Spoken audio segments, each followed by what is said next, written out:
আসসালামু আলাইকুম। আজকে একটা ছোট্ট একটা ভিডিও টিউটোরিয়াল নিয়ে একটা বিষয় নিয়ে কথা বলবো। সেটা হচ্ছে আপনার রেভিটে যখন আমরা স্ট্রাকচারাল ফ্রেমিং, যেটা বিমটাকে আমরা ইউজ করি।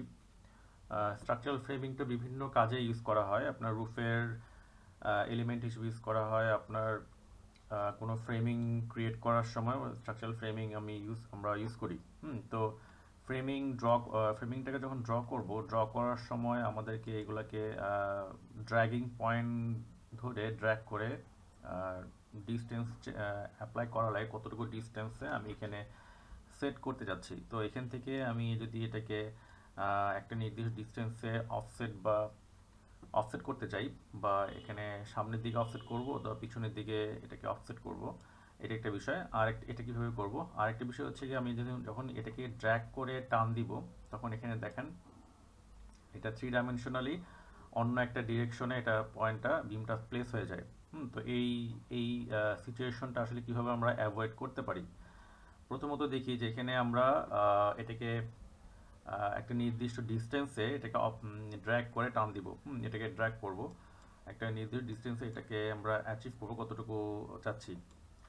তো প্রথমত আমাদেরকে ডিটেল লাইন দিয়ে এখানে ড্র করে নিতে হবে। তো আমরা যদি ডিটেল লাইন ড্র করি, ডিএল শর্টকাট কিবোর্ডের, অথবা ম্যানেজ ম্যানেজ সরি অ্যানোটেট দেন ডিটেল লাইন।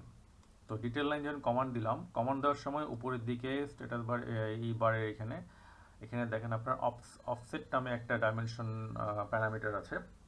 এই ডাইমেনশন প্যারামিটারের মধ্যে সাপোজ আমার দরকার 6 ইঞ্চেস বা 1 ফিট অ্যাপ্লাই করলাম। এখন আমি যেই বিমের যে এইজ লাইনের মধ্যে যদি ড্র করি, এখান থেকে এই পর্যন্ত এটাকে ড্র করলাম, তখন দেখেন এই লাইন থেকে একটা নির্দিষ্ট ডিস্টেন্সে 1 ফিট ডিস্টেন্সে একটা লাইন এখানে প্লেস হয়ে গেছে। এটাকে আবার যদি ড্র করি, তখন স্পেস বার দিই, এটা আবার অপোজিট ডিরেকশনে চলে যাবে। তেমন ডাবল স্কেপ। তখন আমি অ্যালাইন কমান্ড দিই, অ্যালাইন, এই লাইনটাকে ক্লিক করলাম, দেন বিমের এই লাইনটাকে ক্লিক করব, এইচটাকে ক্লিক করব, তখন দেখবো যে এটা এই ডিস্টেন্সে চলে আসছে। তো এটা হলো হচ্ছে আপনার ফার্স্ট স্টেপ, যে এটা কীভাবে আমরা বিমের একটা এইচকে সামনে দিকে পিছনের দিকে অফসেটটা করতে পারি। পরে যে এই লাইনগুলোকে আমরা ডিলিট করে দেব। এখন দেখি এটাকে ড্র্যাগ করার সময় কীভাবে আমরা এটাকে ফলো করব।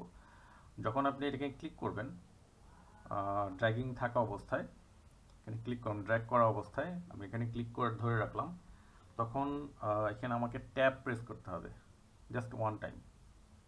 একবার ট্যাব প্রেস করার সময়, ট্যাব প্রেস করলে তখন আমি যদি ছেড়ে দিই, তখন দেখবেন যে এটা আপনার পুরোপুরি স্ট্রেইটভাবে এটা থাকতেছে।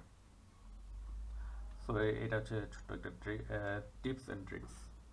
ওকে, থ্যাংক ইউ, আসসালামু আলাইকুম।